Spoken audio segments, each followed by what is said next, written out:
મંગલમૂર્તિ મહાપ્રભુ શ્રી સહજાનંદ સુખરૂપ ભક્તિ ધર્મ સુત શ્રી હરિ સમરું સદાય અનુપ. બોલો સ્વામિનારાયણ ભગવાનની જય. વહાલા ભક્તજનો, જય સ્વામિનારાયણ. સદગુરુ નિષ્કુળાનંદ સ્વામીએ સાંખ્ય યોગી સ્ત્રી ભક્તોના નામ લખતા પહેલું નામ રાજબાઈનું લખ્યું છે, જેના પ્રસંગો આપણે સાંભળી રહ્યા છીએ. સદગુરુ નિષ્કુળાનંદ સ્વામીએ ભક્ત ચિંતામણીમાં રાજબાઈનો પ્રસંગ લખ્યો છે પરચા પ્રકરણમાં. સુણો નરવળી શ્રવણે એક અનુપ આખ્યાન, આવે ખુમારી અંતરે સૌ સાંભળજો સાવધાન. નિષ્કુળાનંદ સ્વામીએ સાવધાન કર્યા છે કે એક અનુપ આખ્યાન તમને કહું છું. અનુપ એટલે જેની ઉપમા ન આપી શકાય, જેની જોડ ન મળે, એવું અનુપ આખ્યાન એ હું તમને કહું છું. જે સાંભળીને આવે ખુમારી અંતરે, અંતરમાં એક ત્યાગ, વૈરાગ્ય, ભગવાનની ભક્તિ, એની ખુમારી આવે, એવું આખ્યાન કહું છું. અને શું કીધું પ્રારંભમાં? સુણો નર વળી શ્રવણે. આ આખ્યાન એક નારીનું કહું છું, જે સાંભળતા ખુમારી આવે, એવું અનુપમ આખ્યાન. સુણો નર વળી શ્રવણે. આવી વાત નિષ્કુળાનંદ સ્વામીએ આ આખ્યાનના પ્રારંભમાં કહી.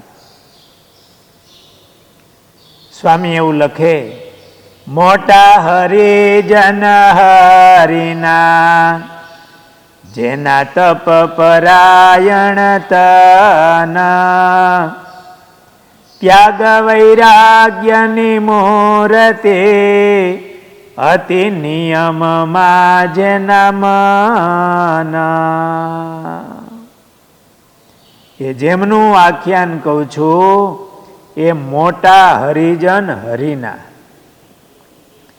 ભગવાનના બહુ મોટા ભક્ત, જેના તપ પરાયણ તન, એનું શરીર, ત્યાગ વૈરાગ્યની મૂર્તિ, અતિ નિયમમાં જેનું મન છે, એવા જીવુબા, રાજબા, આ બધા સ્ત્રી ભક્તો.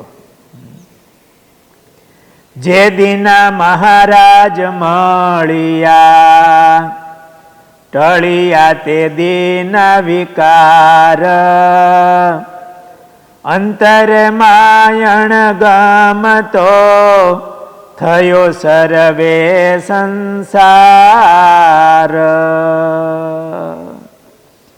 જે દિવસના મહારાજના દર્શન થયા, એ દિવસથી એના અંતરમાં બધા વિકાર માત્ર ટળી ગયા, દર્શન માત્રથી. અને સંસાર એમને ઝેર જેવો થઈ ગયો. આ મહારાજની મૂર્તિનો પ્રતાપ છે. આ રાજબાઈનું આખ્યાન છે ને, એમાં મહિમા તો શ્રીજી મહારાજનો છે, કે જેમના દર્શન માત્રથી એમના અંતરમાંથી વિકાર માત્ર ટળી ગયા છે. માત તાત કુળ કુટુંબનો જેણે કર્યો અતિશય ભાવ, તૈજા શ્રી ભગવાનને તજી અન્ય ઓછાવ. જેમણે માતા પિતા કુળ કુટુંબ એમનો અતિશય અભાવ કરી, એનો ત્યાગ કરીને એને ઉત્સાહથી ભગવાનને ભજ્યા. રાજબાઈના પૂર્વ પ્રસંગમાં આપણે સાંભળ્યું, રાજબાઈ કહેતા હતા મારે લગ્ન નથી કરવા, છતાંય મા બાપને એમ કે દીકરીના લગ્ન કરીએ. સગાઈ કરી, ચૂંદડી આવી તો રાજબાઈ એટલું બોલે કે બળી તારી ચૂંદડી, કે એ ચૂંદડી ભડભડ કરતી સળગી જાય.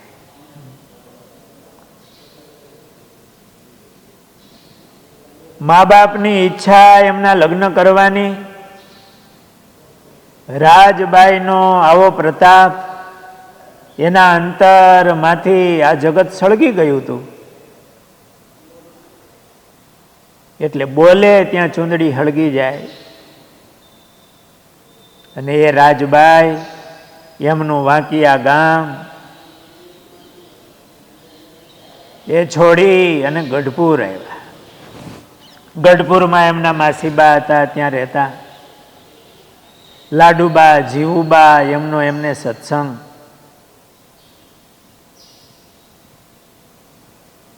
અને ભજન પરાયણ એમનું જીવન. વળી લગ્નનું ટાણું થયું એટલે એમના માતા પિતા સંબંધીઓ મહારાજ પાસે આવ્યા. રાજબાઈ પાસે આવીને કહ્યું, બેટા હવે તારું લગ્નનો સમય થયો છે, માટે હવે ઘરે આવો. રાજબાઈએ કહ્યું, મેં આપને કહ્યું છે કે મારે લગ્ન કરવા નથી, મારે બ્રહ્મચર્ય વ્રત પાળી આ દેહ તપ ત્યાગ વૈરાગ્ય રાખીને ભગવાનની ભક્તિ કરવી છે, ભગવાન મેળવવા છે. એના મા બાપે સમજાવવા માટે પ્રયાસ કર્યો, પણ વધુ તો એમના પ્રતાપને પણ જાણતા હતા. એક બોલે ત્યાં ચૂંદડી હળગી જાય. એટલે એમનો એકમાત્ર ઉપાય હતો મહારાજ. એના સંબંધીઓ મહારાજને મળ્યા, શ્રીજી મહારાજને, અને કહ્યું કે પ્રભુ, રાજબાને આજ્ઞા કરો એ લગ્ન કરે, ઘરે આવે. અને મહારાજ, અમારા કુળના રિવાજ પ્રમાણે સંબંધો થઈ ગયા હોય અને જો અમે એ ફોક કરીએ તો મહારાજ અમારી હારે કોઈ વ્યવહાર રાખે નહીં. મરણ પરણના પ્રસંગમાં કોઈ આવે નહીં. અને મહારાજ, અમારે કેવી રીતે જીવવું, આ લોકની આબરૂ. એમના હક પણ થઈ ગયા છે મહારાજ, તો હવે લગ્નનો ટાઈમ આવ્યો છે ને તમે આજ્ઞા કરો ને મોકલો એમને. મોકા ખાચર ને રાજબાઈના માતુશ્રી વગેરે સગા સંબંધીઓ આવેલા. એટલે મહારાજે રાજબાઈને બોલાવી અને કહ્યું કે રાજબા, તમારા મા બાપની ઈચ્છા છે, તમે વાંકિયા જાઓ. રાજબાઈના અંતરમાં તો એક ટેક હતી કે મારે બ્રહ્મચર્ય વ્રત રાખવું છે. પણ મહારાજ, મારા વ્રતનું શું? મહારાજે કીધું, રાજબા, તમે અમારી આજ્ઞા માનો, અમે તમારી રક્ષા કરશું. ભગવાન તમારા વ્રતની રક્ષા કરશે. અમે તમારી સાથે છીએ, અમારી આજ્ઞા માનો. મહારાજે આવી આજ્ઞા કરી. નિષ્કુળાનંદ સ્વામીએ ભક્ત ચિંતામણીમાં લખ્યું તેને મહારાજે મોકલું કાવી, ભક્તિ તમારી મુજને ભાવે, પણ માનવું એક વચન,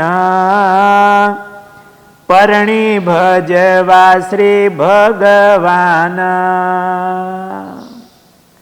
અમારી આજ્ઞા તમે માનો, પરણી ભગવાન ભજવા. માનો આજ્ઞા અમારી આવાર, નહીં તો થાશો સતસંગ બાર. મહારાજ કે અમારી આજ્ઞા માનો, નહીતર તમે સત્સંગથી બહાર વિમુખ કરશું, અમારા નહીં. એવું આવ્યું બાઈને વચન, તેણે પીડા પામ્યા તન મન. મહારાજની આવી આજ્ઞા થઈ એટલે એમને શરીરમાં મનમાં અતિ પીડા થઈ. એમને બ્રહ્મચર્ય વ્રત એમની દ્રઢ ટેક હતી. આ દેહ ભગવાનની ભક્તિ કરવી હતી, પણ મહારાજની આવી આજ્ઞા થઈ. મહારાજ પાસે જઈ વિનંતી કરી. મહારાજે કીધું, એ તમે જાઓ, અમે તમારા વ્રતની રક્ષા કરશું, ધ્યાન રાખશું. રાજબાઈ માતા પિતાની સાથે વાંકિયા આવ્યા. પછી માત તાત કુળ મળી, કર્યો વિવાહ બાઈનો વળી. પરણાવી સાસરે વળાવ્યા, બાઈ સાસરાને ગામ આવ્યા. વાંકિયા ગામ આવ્યા. લગ્નનો પ્રસંગ આવ્યો.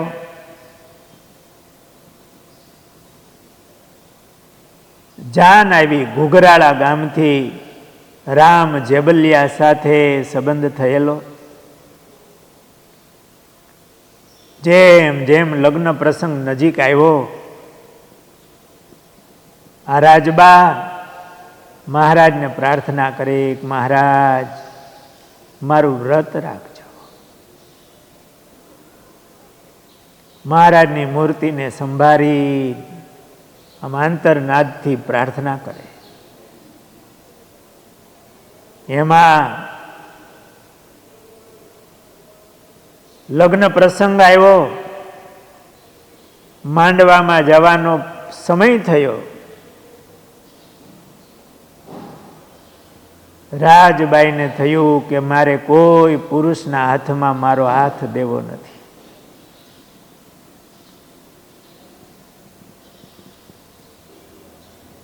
મારે બીજો કોઈ ધણી ધારવો નથી. નજીક સમય આવ્યો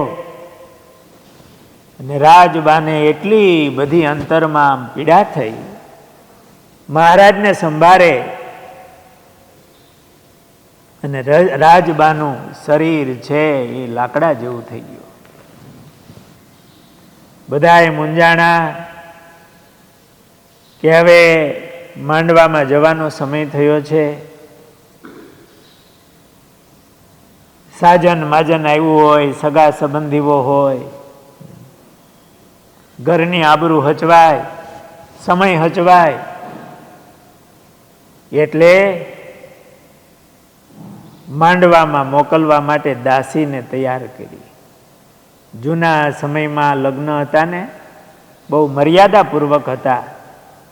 ખુલ્લે મુખે ફેરા ફરવાના નહોતા. શરીર આખા ઢંકાયેલા હોય, ઘૂમટા તાણેલા હોય.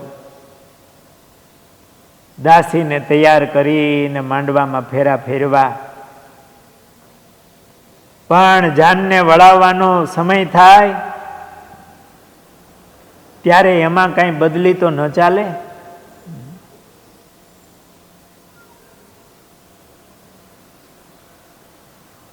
માતા પિતાએ સમજાવી રાજબાને તૈયાર કર્યા આબરૂ હાચવવા માટે. રાજબા તૈયાર થયા, જાન વળાવી, ગાડામાં બેઠા, પણ અંતરમાં તો મહારાજને પ્રાર્થના છે, મહારાજ મારા મા બાપ વગેરેને આબરૂની પડી છે, પણ મહારાજ મારું વ્રત તમે રાખજો.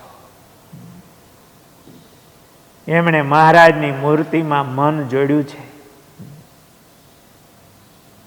લૌકિક ગીતો ગવાય છે, પણ એમના કાનની વૃત્તિ એ કોઈ સાંભળવામાં નથી.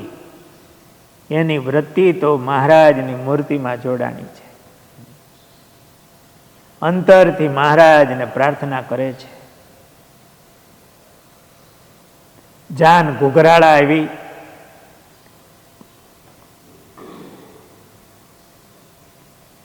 રાજબા શયનખંડમાં બેઠા છે અને મહારાજને અતિ ભાવથી પ્રાર્થના કરે છે.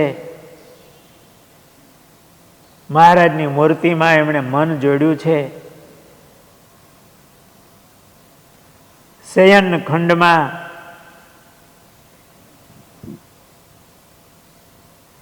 એ રામ જેબલિયા એ પુરુષ પ્રવેશ કરે, ત્યાં તો એમણે સિંહણ જોઈ. એકદમ વિકરાળ સ્વરૂપ સિંહણનું જોયું, જાણે હમણાં ફાડી ખાશે. એવી તો બીક લાગી, એમની રાડ ફાટી ગઈ. બચાવો એમ કરીને રાડ ફાટીને બારો નીકળો. ત્યાં બધા સગા સંબંધીઓ ભેળા થયા, શું થયું ભાઈ તું? કે આ ઓરડામાં સિંહણ છે.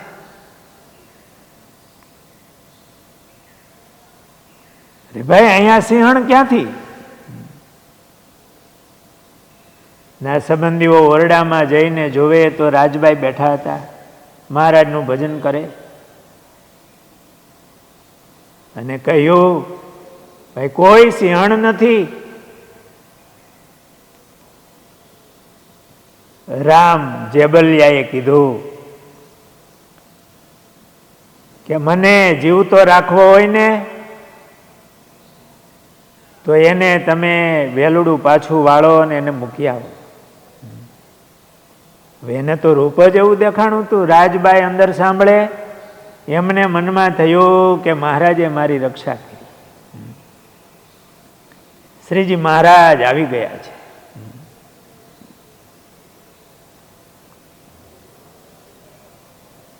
આ એકનો બે ન થાય, એને પરસેવો વળી ગયો.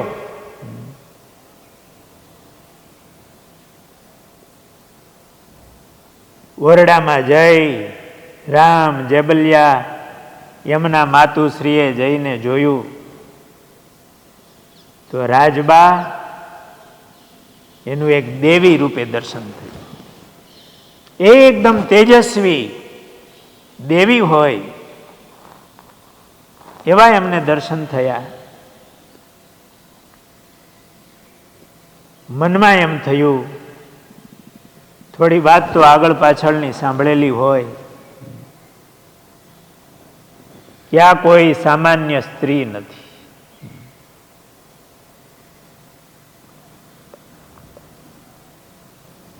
નિષ્કુળાનંદ સ્વામીએ ભક્ત ચિંતામણીમાં આ પ્રસંગ લખતા લખ્યું, દીઠું પુરુષે બાઈનું રૂપ, સિંહ સાદૃશ્ય ભાઈ શું સ્વરૂપ, જોઈ પુરુષ પાછો જ ભાગ્યો, અતિ ડર મન માહી લાગ્યો, આ તો મનુષ્ય નહીં નિરધાર, કોઈ કારણિક અવતાર, માટે વેલ એની પાછી વાળો, જો મારું ભલું થાવાનું ભાળો. જો મારું ભલું ઈચ્છતા હોય તો આમને વેલડામાં બેસાડીને પાછા વાળો. સૌને એમ થયું કે આ કોઈ દેવી છે, કારણિક અવતાર છે. રાજબાને કહ્યું કે તમારી શું ઈચ્છા છે? ત્યારે રાજબાઈએ એના સાસુ વગેરેને કીધું કે મારા મા બાપે મને પરાણે પરણાવી, પણ મારી ઈચ્છા તો ભગવાન ભજવાની છે.